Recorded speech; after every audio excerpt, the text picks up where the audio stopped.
నమస్తే, welcome to Disha TV. జాతీయ చేనేత దినోత్సవం సందర్భంగా హ్యాండ్లూమ్ జేఏసీ ఎవరైతే ఉన్నారో వారందరూ కూడా పెద్ద ఎత్తున కార్యక్రమం చేపట్టి ఈ ఎవరైతే చేనేత కార్మికులు ఉన్నారో ఈ చేనేతకు సంబంధించినటువంటి అంశంలో యువత కూడా ముందుకు రావాలి.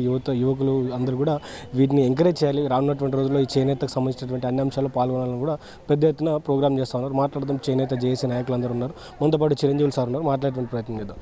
సార్, ఏం చెప్తారు సార్ ఈ చేనేత దినోత్సవం గురించి? మొట్టమొదట అందరికీ చేనేత దినోత్సవ శుభాకాంక్షలు. మరీ చేనేత కళాకారులకు వాస్తవానికి అర్ధాకలతో కూడా ఉండి అలమటిస్తూ వాళ్ళు ఈ చేనేత రంగాన్ని బతికిస్తున్నారు. వారికి సందర్భంగా ప్రత్యేకంగా అభినందనలు. చేనేత దినోత్సవం అనేది చేనేత రంగానికి ఇచ్చిన గుర్తింపే కాదు, చేనేత యొక్క అస్తిత్వం యొక్క ఇచ్చినటువంటి గుర్తింపు.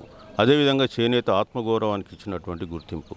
భారతీయ కళా సంపద కానీ సాంస్కృతిక వారసత్వం కానీ ఇవన్నీ కూడా చేనేత రంగంలో ముడిపడి ఉన్నాయి.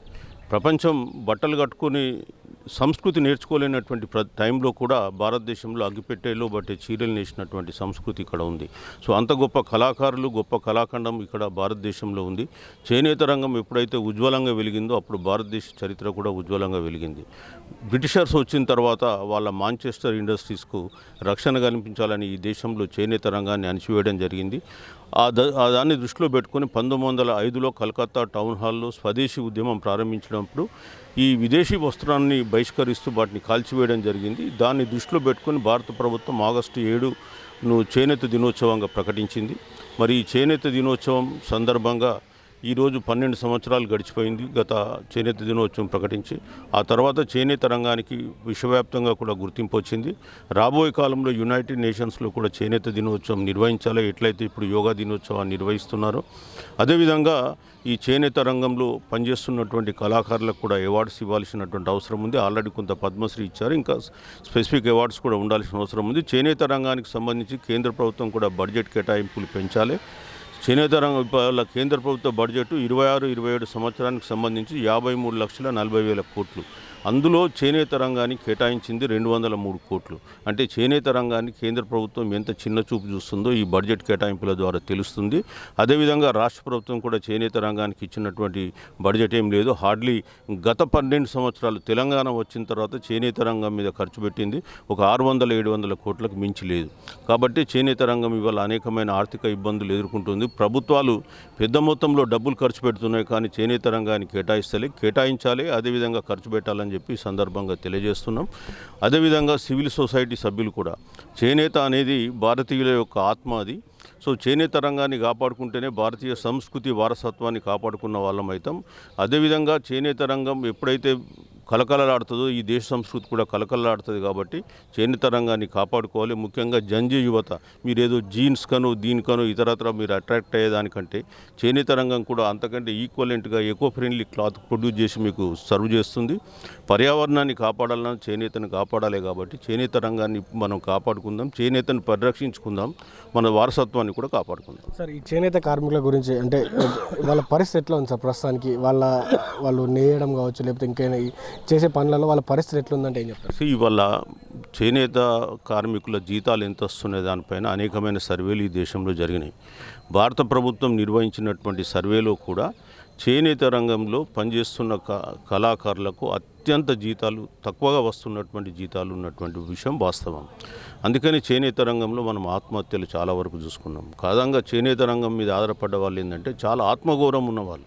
వాళ్ళు అవసరమైతే ఉపవాసం ఉంటారు, ఆత్మహత్య చేసుకుంటారు తప్ప ఇంకొని అడుక్కునేటువంటి మనస్తత్వం ఉన్నోళ్ళు కారు. కాబట్టి వాళ్ళ చేనేత రంగంలో ఆ పరిస్థితి ఉంది.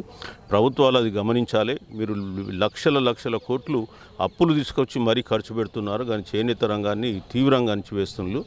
వాళ్ళ జీతాలు పెరగాలి, అదేవిధంగా వాళ్ళకు ఉపాధి దొరకాలి, వాళ్ళ కుటుంబాలు కూడా కలకలలాడాలంటే ఖచ్చితంగా వాళ్ళకు ప్రభుత్వం నుంచి పెద్ద ఎత్తున చేయూత రావాలని చెప్పి కోరుతున్నాం. సో తెలంగాణ ప్రభుత్వం బతుకమ్మ చీరల పేరు మీద చేనేత కార్మికులకు మేము వారికి ఉపాధి కల్పిస్తా ఉన్నాం, వారిని మేము ఆదుకుంటా ఉన్నాం, మేము ఆదుకున్నట్టు ఏ ప్రభుత్వాలు ఆదుకోవట్లేదని కూడా రాష్ట్ర ప్రభుత్వం చెప్తా ఉంది. దీన్ని చెప్తారు? ఈ బతుకమ్మ చీరలు చేనేత రంగానికి సంబంధం లేదు.